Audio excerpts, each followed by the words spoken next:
मेरे अबू जो है ना ज़राई तरक्याती बैंक नूरपुर नौरंगा ब्रांच में इनके काम करते थे। रिटायरमेंट से लेकर अब तक जो है उनको मतलब इनके 2.5 साल हो चुके हैं। अभी तक कोई उनका मतलब जो ग्रेजुएटी वगैरह थी उनको कोई भी इनकी ऐसा चीज़ थी, कुछ भी ऐसा नहीं दिया गया है। मई 2020 में वो रिटायर हुए थे।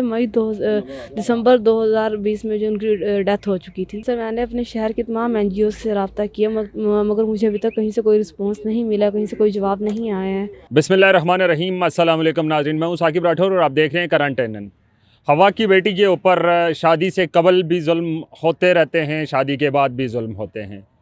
लेकिन जहाँ तक देखा जाए कि शादी से पहले के जो मज़ालिम हैं उनमें सबसे बड़ा जो जुल्म किया जाता है वो जहाँ बेटी ब्याही जाती है, दूसरी जानिब से जो एक बहुत बड़ी लानत है, जहेज़ की लानत, उसकी वजह से हमारे पाकिस्तान के अंदर हज़ारों ऐसी बहनें और बेटियां अभी तक कंवारी बैठी हुई हैं और वो इस इंतज़ार में हैं कि हमारा जहेज़ इकट्ठा हो सके और उनकी शादी हो सके। ना तो ये लानत पाकिस्तान के अंदर से ख़त्म हुई और ना ही जो हमारी बहनें कंवारी बैठी हुई हैं उनकी शादियां हुई हैं। इस वक्त भी पाकिस्तान में हज़ारों बल्कि लाखों ऐसी ख़वातीन मौजूद हैं जो शादी के इंतज़ार में। लेकिन दूसरी जानब जब ये देखा जाता है कि जब उनके मंगनी होती है या रिश्ता तय होता है, तय होने के फ़ौरी बाद उनकी दूसरी जानब से डिमांड्स आना शुरू हो जाती हैं। इस वक्त मेरे साथ इसी तरह एक पाकिस्तान की बेटी बैठी हैं जो जिनकी शादी को अभी कुछ टाइम रह गया और वो जहेज़ की वजह से शदीद परेशान हैं क्योंकि दूसरी जानब से जहेज़ की डिमांड की गई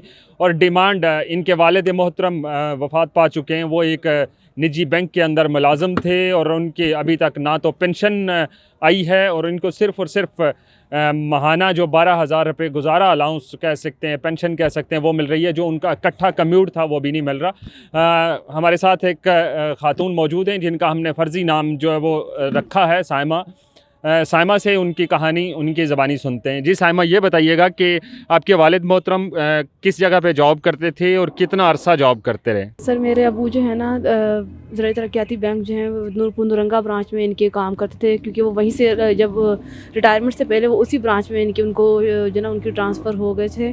तो वो फिर उसी ब्रांच से जो ना ट्रांसफ़र होने के बाद जो 6 मंथ के बाद उनकी जो क्या कहते हैं रिटायरमेंट हो चुकी थी। रिटायरमेंट से लेकर अब तक जो है उनको मतलब इनके 2.5 साल हो चुके हैं और अभी तक कोई उनका मतलब जो ग्रेजुएटी वगैरह थी उनको कोई भी इनकी ऐसा चीज़ थी, कुछ भी ऐसा नहीं दिया गया है।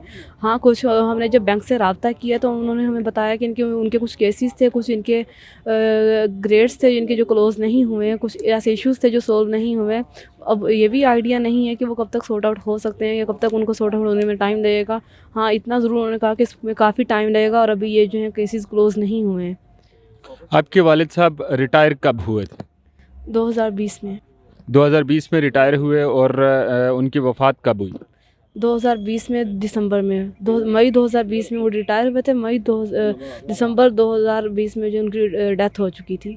तो अभी बैंक जो मरकज़ी बैंक है जिसका हेड ऑफिस इस्लामाबाद है, वहाँ पे आप लोगों ने कोई रब्ता किया है? सर हेड ऑफिस में बाकायदा खुद से रब्ता नहीं किया है, लेकिन जो ब्रांचेस हमारे शहर में मौजूद थे हमने वहाँ पर उनसे रब्ता मतलब हर मंथ में इनके 1 से 2 बार इनके लाजमी करते हैं, बाकायदा उनको कॉल भी करते हैं कि आप हमें कम से कम ये तो बता दें कि मसला कब तक सोल्व होगा, क्योंकि हमारे जो घर के खर्चे हैं इस तरह से मतलब नहीं हैंडल होंगे, नहीं ये मसाइल हल होंगे।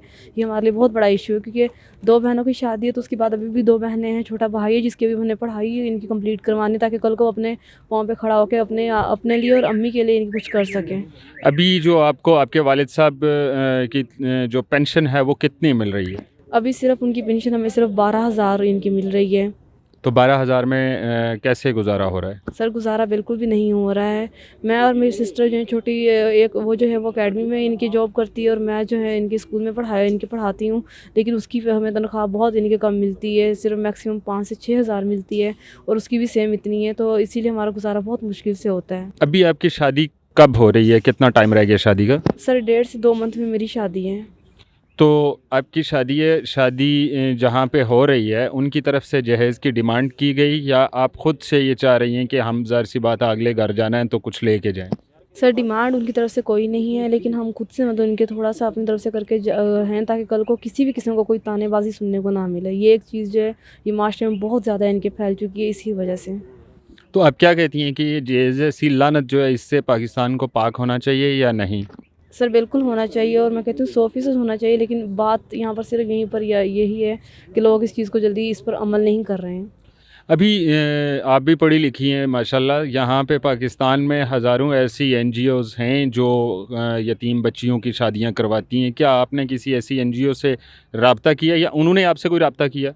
सर मैंने अपने शहर के तमाम एनजीओ से रब्ता किया मगर मुझे अभी तक कहीं से कोई रिस्पॉन्स नहीं मिला, कहीं से कोई जवाब नहीं आया है।